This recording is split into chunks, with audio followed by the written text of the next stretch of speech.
Hay cosas peores que la oscuridad. Es vivir toda una vida sin saber que existe la luz.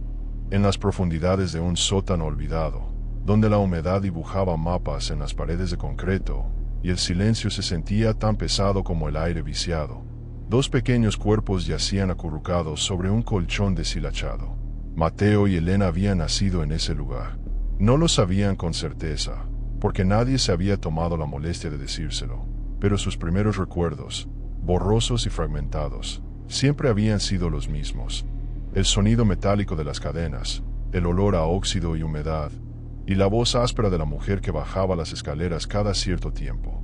Los gemelos tenían ahora 12 años, aunque calcular el tiempo en la oscuridad era como intentar atrapar el humo con las manos. No había relojes, no había ventanas, no había manera de distinguir el día de la noche. Solo existía la luz amarillenta del foco que colgaba del techo, y que la mujer encendía cuando bajaba a traerles comida. Ese momento, ese instante fugaz de iluminación, era lo más cercano al concepto de día que conocían. El resto del tiempo permanecían en una penumbra casi absoluta, donde solo sus ojos acostumbrados a la oscuridad podían distinguir las formas básicas de su prisión. Las cadenas estaban soldadas a gruesas argollas empotradas en el muro de concreto. Cada gemelo tenía una cadena en el tobillo derecho, lo suficientemente larga para moverse por el sótano, que medía aproximadamente 5 metros por 4, pero jamás lo suficiente para alcanzar las escaleras. Mateo había intentado muchas veces estirar su cadena hasta el límite, jalando con todas sus fuerzas, esperando que algún día el metal cediera o la argolla se desprendiera del muro.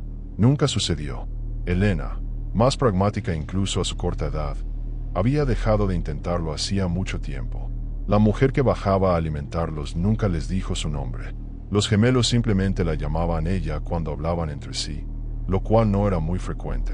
En ese espacio reducido, donde cada palabra rebotaba en las paredes desnudas y regresaba amplificada, habían aprendido a comunicarse más con miradas y gestos que con palabras.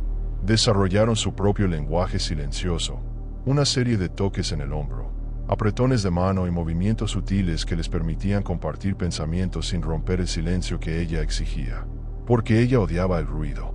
Lo primero que aprendieron los gemelos, incluso antes de entender conceptos como hambre o frío, fue que hacer ruido traía consecuencias.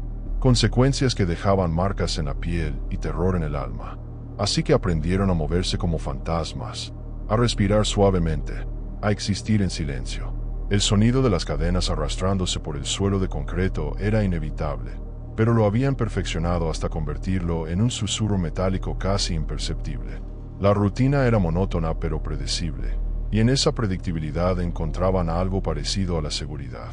Ella bajaba, encendía la luz, dejaba 2 platos de comida en el suelo cerca de las escaleras, donde los gemelos podían alcanzarlos estirando sus cadenas al máximo, y se iba sin decir palabra.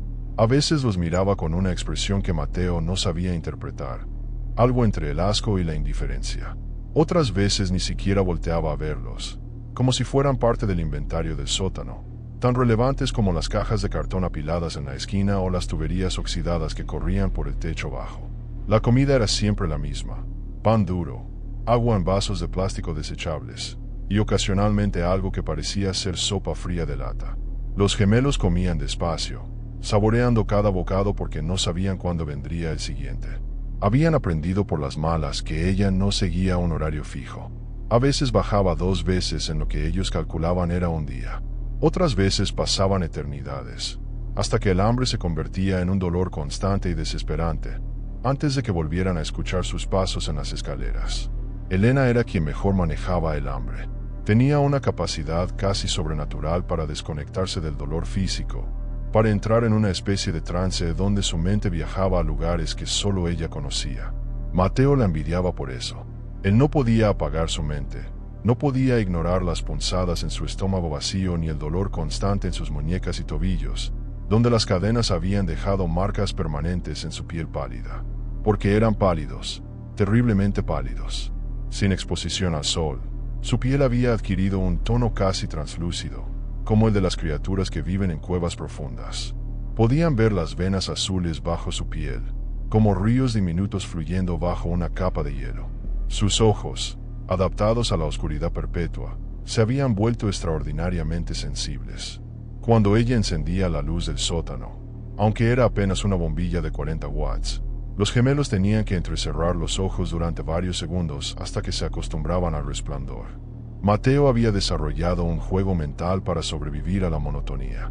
Contaba todo. Los eslabones de su cadena, 342.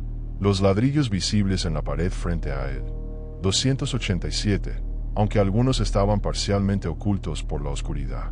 Las grietas en el techo, 11 principales, incontables secundarias. Había memorizado cada irregularidad de ese espacio, cada mancha de humedad, cada rincón. Conocía su prisión mejor que la palma de su mano, porque en realidad, rara vez se miraba las manos. ¿Para qué?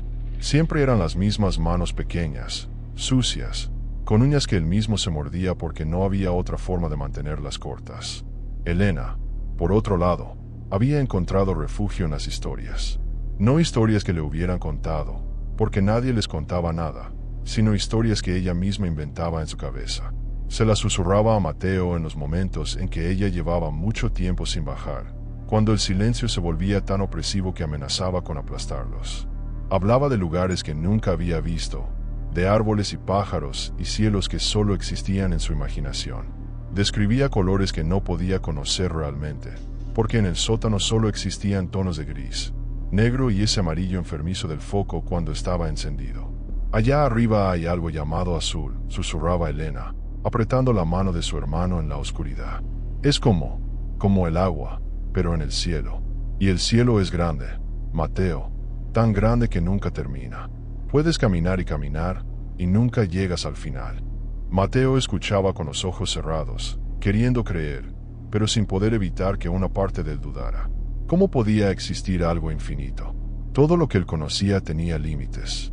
Límites de concreto, límites de metal, límites de cadena. Lo que los gemelos no sabían, lo que no podían saber, era que encima de ellos existía una casa. Una casa normal en una calle normal de un pueblo normal.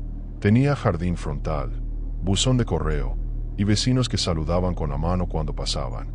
La mujer que bajaba al sótano, cuyo verdadero nombre era Dolores Méndez, tenía 53 años y trabajaba como empleada de limpieza en una escuela primaria.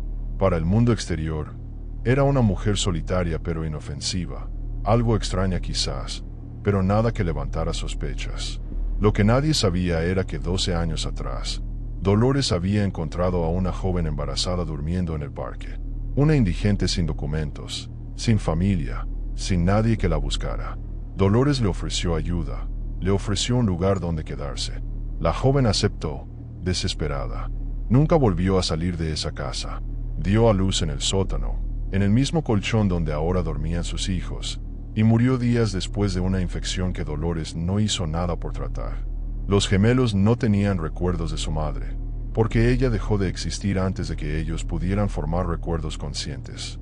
Dolores no era completamente cruel, al menos no en su propia percepción retorcida de la realidad. Los alimentaba, les proporcionaba agua, ocasionalmente les daba ropa usada que encontraba en la basura o compraba en tiendas de segunda mano. En su mente distorsionada, estaba cumpliendo con su obligación. Los mantenía vivos. ¿Acaso no era eso suficiente? Nunca se cuestionó si los niños merecían algo más que la mera supervivencia. Nunca consideró conceptos como felicidad, libertad o amor. Eran obligaciones que había asumido sin querer, recordatorios vivientes de un error que cometió una noche de invierno al dejar vivir a esa joven embarazada. En el sótano, Mateo había comenzado a notar cambios en su cuerpo que no entendía. Su voz se había vuelto más grave, áspera. Le crecía vello en lugares donde antes no había. Elena también estaba cambiando, su cuerpo desarrollándose de maneras que la confundían y asustaban. No tenían a nadie que les explicara lo que estaba sucediendo. Solo tenían el uno al otro, y su conocimiento limitado del mundo se reducía a lo que cabía entre 4 paredes de concreto. Fue durante uno de esos periodos interminables de oscuridad cuando Mateo encontró algo. Sus dedos, explorando por enésima vez el perímetro de su alcance, rozaron algo diferente en la pared. Una grieta, pero no una grieta cualquiera.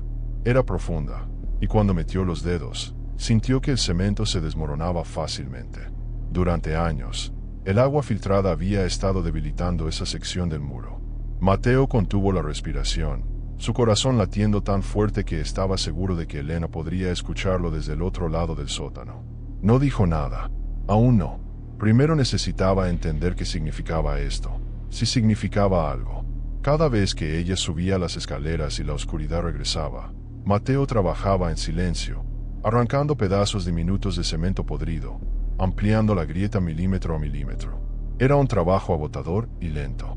Sus dedos sangraban, las uñas se le rompían, pero continuaba, porque por primera vez en sus 12 años de existencia, Mateo tenía algo parecido a la esperanza. Elena lo notó, por supuesto. No se podía ocultar nada en un espacio tan pequeño, no cuando dos personas habían pasado toda su vida juntas. Una noche, o lo que fuera que pasaba por noche en ese lugar sin tiempo, ella se arrastró hasta donde estaba su hermano y puso su mano sobre la de él. «¿Qué estás haciendo?», susurró, tan bajo que apenas era audible. Mateo se quedó inmóvil, debatiendo consigo mismo. Finalmente, tomó la mano de su hermana y la guió hasta la grieta en la pared. Los dedos de Elena exploraron cuidadosamente el agujero que Mateo había estado excavando en secreto. Era del tamaño de su puño ahora, irregular y áspero en los bordes. Ella no dijo nada durante un largo momento, pero Mateo podía sentir la tensión en su cuerpo, el temblor casi imperceptible en su mano. «¿Crees que...?», comenzó Elena, pero no terminó la pregunta. No necesitaba hacerlo. Ambos estaban pensando lo mismo, aunque ninguno se atrevía a decirlo en voz alta, como si pronunciar las palabras pudiera hacer que la posibilidad se desvaneciera como humo. Desde esa noche, trabajaron juntos. Desarrollaron un sistema. Elena vigilaba las escaleras, atenta al más mínimo sonido que pudiera indicar el regreso de Dolores, mientras Mateo excavaba. Cuando escuchaban los pasos característicos arriba, inmediatamente cubrían el agujero con el colchón, arrastrándolo con cuidado para que las cadenas no hicieran demasiado ruido. Era arriesgado. Todo era arriesgado. Pero la alternativa era continuar existiendo en esa oscuridad perpetua. Y algo dentro de Mateo, algo primitivo e instintivo que ni siquiera sabía que poseía, se había despertado y se negaba a volver a dormirse.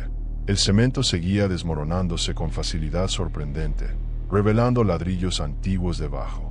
Algunos estaban tan deteriorados que prácticamente se convertían en polvo cuando Mateo los presionaba. Trabajaba con método ahora, no con la desesperación ciega de los primeros días. Removía los escombros poco a poco, escondiéndolos en los rincones más oscuros del sótano, esparciéndolos para que no fueran tan evidentes. El polvo era un problema, flotaba en el aire y los hacía toser, pero aprendieron a contener la tos, a sofocada contra sus propias camisas hasta que los ojos se les llenaban de lágrimas. Pasaron semanas, quizás meses. Era imposible saberlo. Dolores mantenía su rutina errática de visitas. Bajaba, dejaba comida, se iba. Nunca se quedaba lo suficiente para notar los cambios sutiles en el sótano, el polvo de cemento que los gemelos limpiaban meticulosamente después de cada sesión de excavación, la forma en que el colchón estaba posicionado ligeramente diferente. O tal vez sí lo notaba pero no le importaba. Había una indiferencia en sus ojos que era más aterradora que cualquier crueldad activa. Entonces, una noche que no era diferente a cualquier otra, los dedos de Mateo atravesaron la última capa de ladrillo y sintieron algo que nunca antes había sentido. Aire. Aire que se movía. Una corriente fría que provenía del otro lado. Se quedó paralizado, su mano suspendida en ese agujero que ahora conectaba su mundo con algo más. Elena, que había estado recostada fingiendo dormir en caso de que Dolores bajara, se incorporó de inmediato. Incluso en la oscuridad, podía sentir el cambio en su hermano. «Hay algo del otro lado», susurró Mateo, y su voz temblaba con una emoción que no sabía nombrar. Elena se arrastró hasta él, su cadena repiqueteando suavemente. Juntos agrandaron el agujero, trabajando con una urgencia renovada. Ladrillo tras ladrillo se dio, hasta que tuvieron una abertura lo suficientemente grande para que Mateo pudiera meter la cabeza y los hombros. Lo hizo, contorsionando su cuerpo delgado a través del espacio estrecho, raspándose la piel contra los bordes ásperos. No le importó. Del otro lado había otro espacio, otro sótano, o tal vez una cámara adyacente. Estaba completamente oscuro, pero la oscuridad era diferente, menos opresiva de alguna manera. Mateo podía escuchar sonidos que nunca antes había oído, un goteo distante de agua, el crujido de madera vieja, y algo más. algo que hacía que su corazón se acelerara. Voces, muy lejanas, muy amortiguadas, pero definitivamente voces. Voces que no eran la de Dolores. Había otras personas en el mundo. Claro que lo sabía intelectualmente. Elena le había contado historias sobre otros seres humanos, pero una cosa era saberlo y otra muy distinta era escucharlo. Eran voces reales, personas reales, existiendo en algún lugar más allá de estas paredes.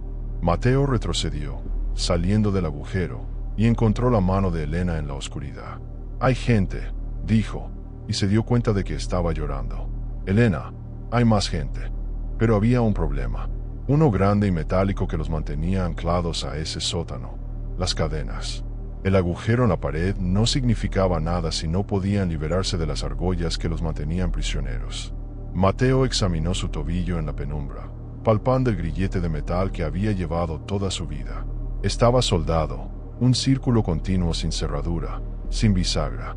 La única forma de quitarlo sería cortando el metal o arrancando la argolla de la pared. «La argolla», dijo Elena de repente. Había llegado a la misma conclusión. Si el cemento de la pared está débil, tal vez el cemento alrededor de las argollas también lo esté. Era lógico. Si el agua había estado filtrándose y debilitando una sección de la pared, ¿por qué no otras? Se arrastraron hasta donde las cadenas estaban ancladas, palpando el área alrededor de las argollas de metal. El cemento allí parecía más sólido, pero Mateo recordó algo que Elena le había dicho una vez, de una de sus historias inventadas. El agua es paciente. El agua siempre gana. Comenzaron a trabajar en las argollas, pero era diferente a excavar la pared. Aquí necesitaban ser más cuidadosos, más silenciosos. Si Dolores bajaba y veía que habían estado manipulando sus ataduras, las consecuencias serían impredecibles. Usaban fragmentos de ladrillo como herramientas improvisadas, raspando el cemento alrededor del metal, trabajando en turnos para no agotarse.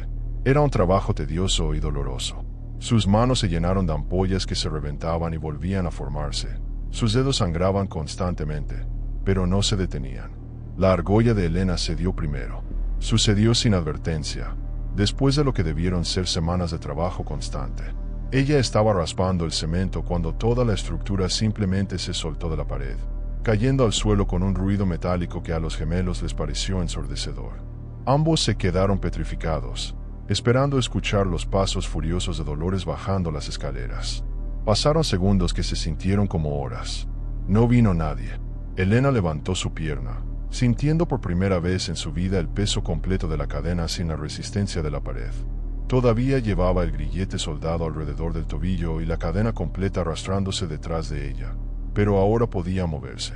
Podía caminar hasta las escaleras si quería.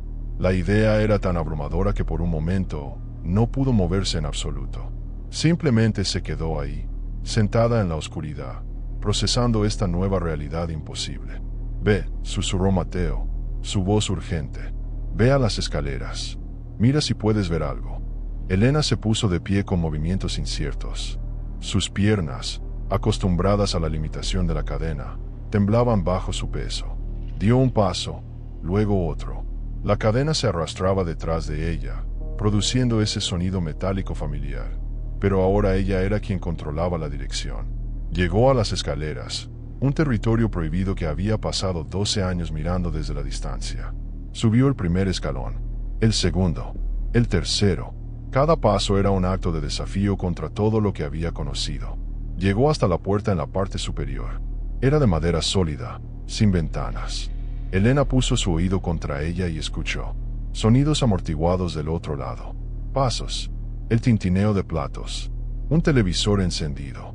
Dolores estaba ahí, apenas a centímetros de distancia, separada solo por esta puerta. Elena extendió la mano temblorosa hacia el pomo y lo giró suavemente. Cerrado con llave, por supuesto, pero el simple acto de tocarlo, de intentarlo, hizo que algo se quebrara en su pecho. Bajó las escaleras, cada paso medido y silencioso a pesar del peso de la cadena. «Está cerrado», le dijo a Mateo, y no pudo mantener la decepción fuera de su voz. Pero Mateo estaba trabajando en su propia argolla con renovado fervor. Si Elena podía liberarse, él también.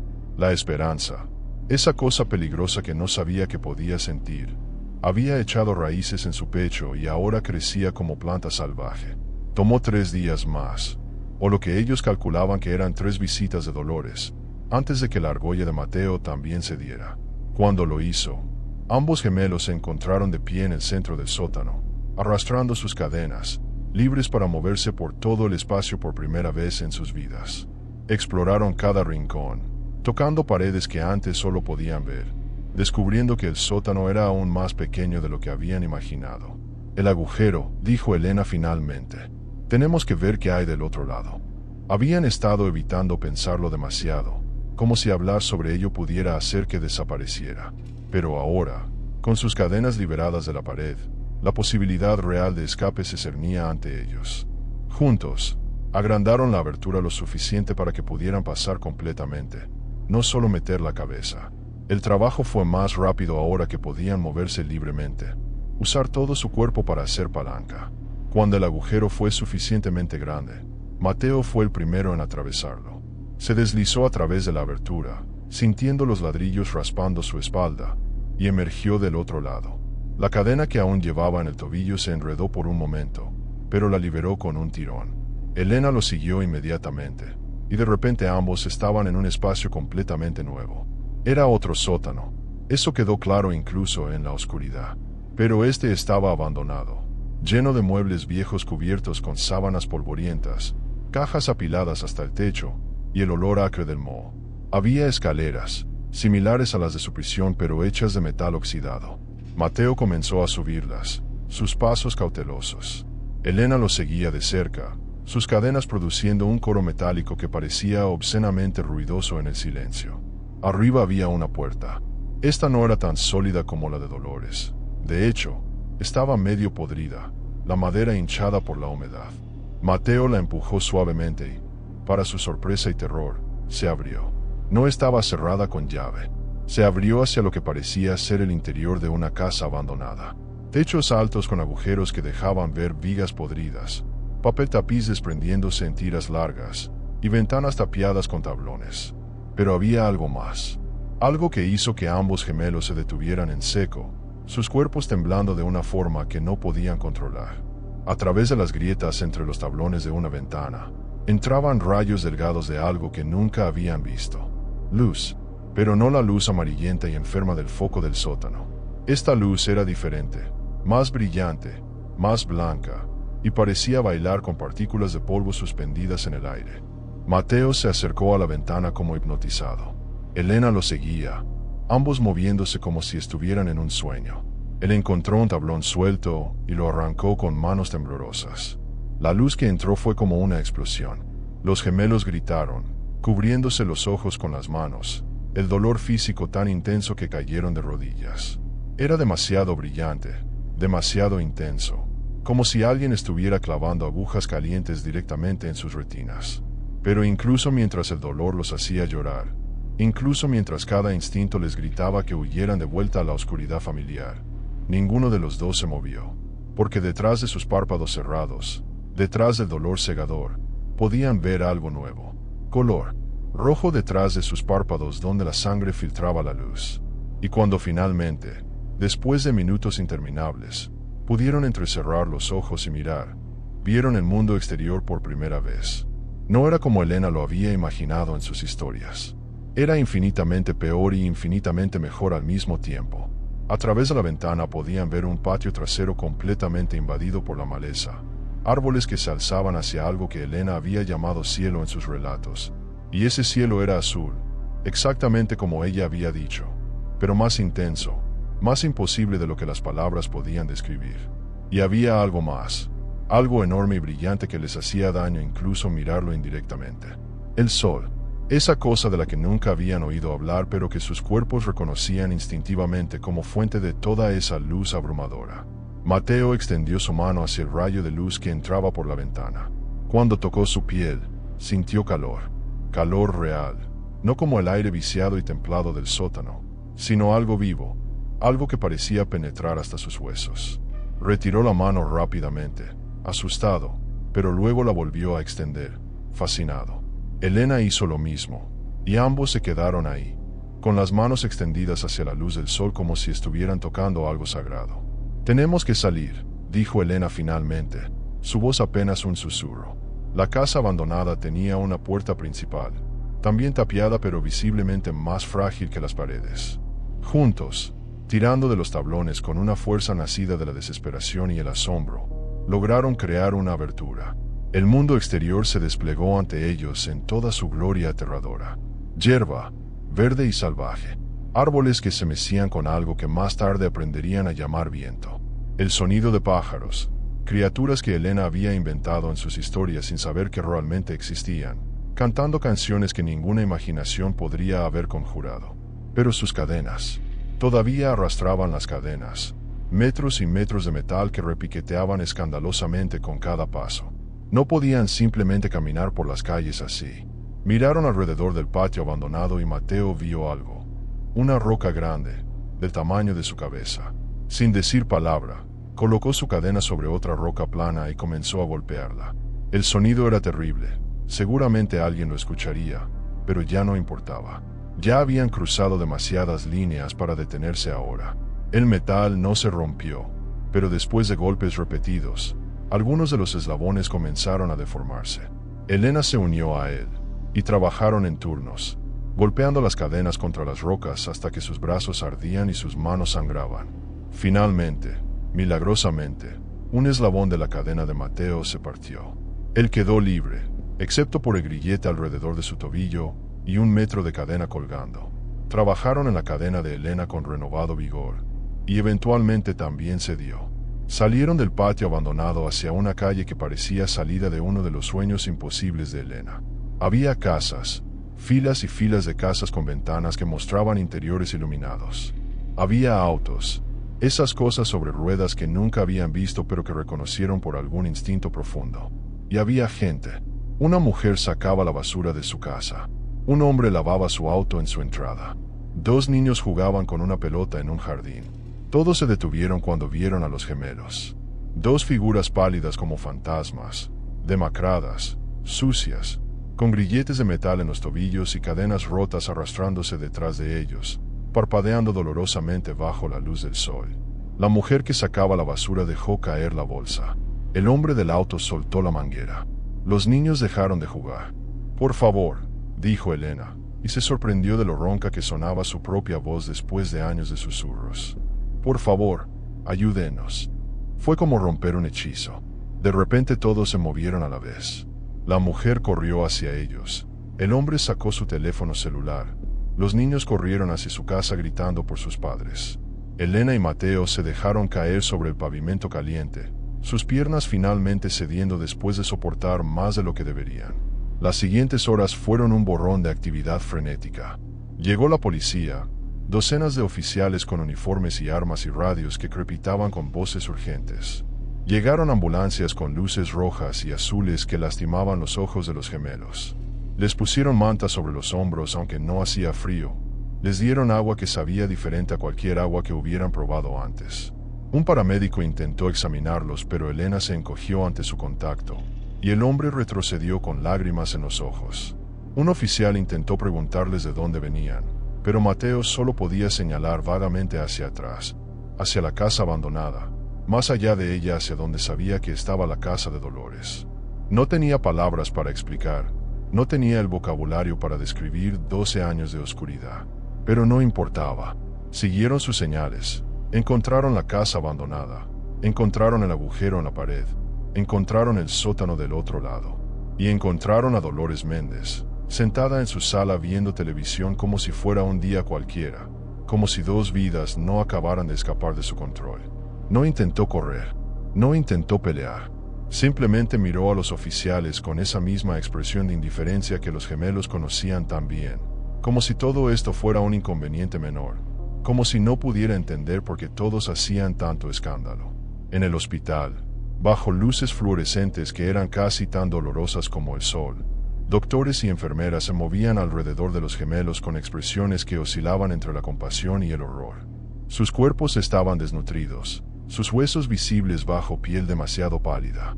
Tenían raquitismo por falta de vitamina D, anemia severa, múltiples infecciones. Las marcas de las cadenas en sus tobillos estaban infectadas, cicatrices sobre cicatrices que contaban la historia de una década de cautiverio. pero físicamente, les dijeron los doctores, se recuperarían. El cuerpo humano era resiliente, milagroso en su capacidad de sanación. Lo que los doctores no podían predecir era cómo sanarían las heridas, que no podían verse. Mateo y Elena habían pasado toda su vida en un espacio de 5 por 4 metros. El mundo exterior, con sus espacios infinitos y su luz cegadora y sus millones de estímulos, era abrumador hasta el punto del colapso. La primera noche en el hospital, Elena tuvo un ataque de pánico cuando no pudo encontrar las paredes de su habitación en la oscuridad. Mateo no podía dormir con las luces apagadas, pero tampoco podía dormir con ellas encendidas. Les asignaron terapeutas, especialistas en trauma que les hablaban con voces suaves y les explicaban conceptos que otros niños aprendían naturalmente. El día y la noche, las estaciones, las relaciones sociales, el concepto mismo de libertad. Elena aprendió que el azul que había imaginado era real, pero también había verdes y rojos y amarillos y violetas, todo un espectro de colores que su mente nunca había podido concebir. Mateo aprendió que su obsesión con contar no era rara dadas las circunstancias. Era una forma en que su cerebro había intentado imponer orden en un mundo sin él. Dolores Méndez fue procesada y juzgada. Los detalles salieron lentamente. La madre de los gemelos, una joven llamada María Rodríguez que nunca fue reportada como desaparecida porque nadie sabía que existía. El nacimiento en el sótano. La muerte por infección. Los 12 años de cautiverio que siguieron. El fiscal pedía cadena perpetua. La defensa argumentaba enfermedad mental. Al final, el juez sentenció a Dolores a 40 años de prisión, 20 por cada niño, por secuestro, abuso infantil, negligencia criminal y homicidio involuntario de María Rodríguez. Los gemelos no asistieron al juicio. Estaban en un centro de rehabilitación especializado, aprendiendo a existir en un mundo con cielos infinitos. Pasaron años antes de que Mateo pudiera salir al exterior sin gafas de sol oscuras. Su visión, adaptada a la oscuridad durante tanto tiempo, nunca se ajustó completamente a la luz brillante del día. Elena desarrolló agorafobia severa, el miedo a espacios abiertos, una consecuencia cruel de haber pasado su vida en uno cerrado. Pero también hubo victorias, pequeñas al principio, luego más grandes. El primer helado que probaron, el concepto de frío dulce tan extraño y maravilloso. La primera vez que tocaron pasto de verdad, las brisnas suaves cosquilleando sus palmas. El primer abrazo que recibieron de alguien que no fuera el otro, de una enfermera amable que les susurró que todo estaría bien. Eventualmente los separaron, no porque quisieran, sino porque los terapeutas explicaron que necesitaban desarrollar identidades separadas, aprender a existir como individuos en lugar de como una unidad simbiótica forjada en la oscuridad. Fue la separación más dolorosa imaginable, peor que cualquier cosa que Dolores les hubiera hecho, porque al menos en el sótano siempre se habían tenido el uno al otro. Mateo fue a vivir con una familia de acogida en la ciudad. Elena se quedó en el campo con una pareja mayor que había perdido a su propia hija. Hablaban por teléfono todos los días, videollamadas donde se miraban el uno al otro y veían cómo estaban cambiando, creciendo, convirtiéndose en personas que nunca hubieran podido ser en ese sótano. Se veían en persona cada mes, encuentros supervisados al principio, luego visitas libres a medida que ambos demostraban estabilidad. En su 18º cumpleaños, se reunieron en el parque donde, 18 años antes, su madre había conocido a Dolores Méndez. No lo sabían cuando eligieron el lugar. Fue una coincidencia que ambos sintieron era algún tipo de círculo cerrándose. Se sentaron en el pasto bajo el sol, y aunque Mateo todavía usaba sus gafas oscuras y Elena todavía tenía que recordarse respirar cuando miraba el horizonte sin fin, estaban ahí, sobrevivientes. Algo más que eso, estaban vivos. ¿Recuerdas las historias?, preguntó Mateo, arrancando briznas de pasto distraídamente. Elena sonrió. Esa sonrisa que había estado practicando en terapia, recordándose que era seguro mostrar alegría. Las recuerdo. Nunca fueron suficientes, ¿verdad? Nunca pude imaginar que tan grande era realmente todo esto. No, coincidió Mateo. Pero nos mantuvieron cuerdos. Nos mantuvieron humanos. Permanecieron en silencio por un momento, escuchando los sonidos del parque. Niños riendo, perros ladrando, el susurro del viento entre las hojas. Sonidos ordinarios que para ellos serían siempre extraordinarios. La historia de los gemelos que nunca vieron el sol se convirtió en noticia nacional, luego internacional. Hubo libros, documentales, ofertas de películas. Rechazaron casi todo. Pero Elena, que siempre había sido la narradora, eventualmente escribió un libro. No sobre el sótano exactamente, sino sobre después.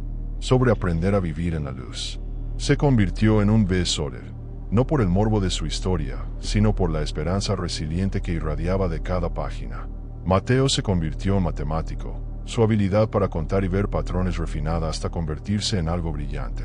Trabajaba principalmente desde casa, en un estudio con paredes que él mismo había pintado de un gris suave que sus ojos podían tolerar.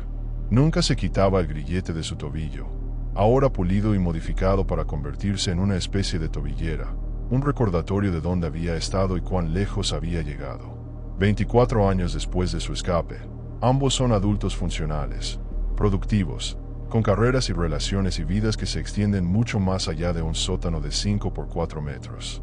Pero las cicatrices permanecen, visibles e invisibles.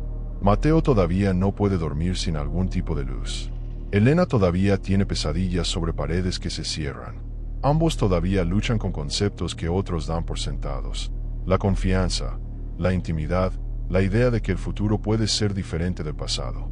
Pero están aquí, respirando aire fresco, sintiendo el sol en su piel, viviendo vidas que una vez creyeron imposibles. Y en algún lugar, en una prisión de máxima seguridad, Dolores Méndez vive ahora en su propia clase de oscuridad. Un espacio pequeño y definido donde el tiempo no tiene significado y la libertad es solo un concepto abstracto. Hay quienes dirían que es justicia poética. Los gemelos no dicen nada al respecto. Han aprendido que algunos capítulos deben cerrarse para que otros puedan comenzar. Y así termina esta historia, tan oscura como el sótano donde comenzó, pero iluminada al final por algo que ninguna cadena puede contener: la voluntad humana de sobrevivir, de adaptarse, de encontrar luz incluso en la oscuridad más profunda. Si estas historias que exploran los rincones más sombríos de la experiencia humana te mantienen despierto por la noche, si te encuentras pensando en ellas mucho después de que terminen, entonces quizás quieras que más de estas narrativas encuentren su camino hasta ti. El misterio no duerme, y hay infinitas historias esperando ser contadas en las sombras. Hasta la próxima vez que nos encontremos en la oscuridad, recuerda, la verdad a menudo es más extraña y más aterradora que cualquier ficción. Mantén tus ojos abiertos, tu mente alerta, y nunca subestimes lo que puede ocultarse en los lugares que preferimos no mirar.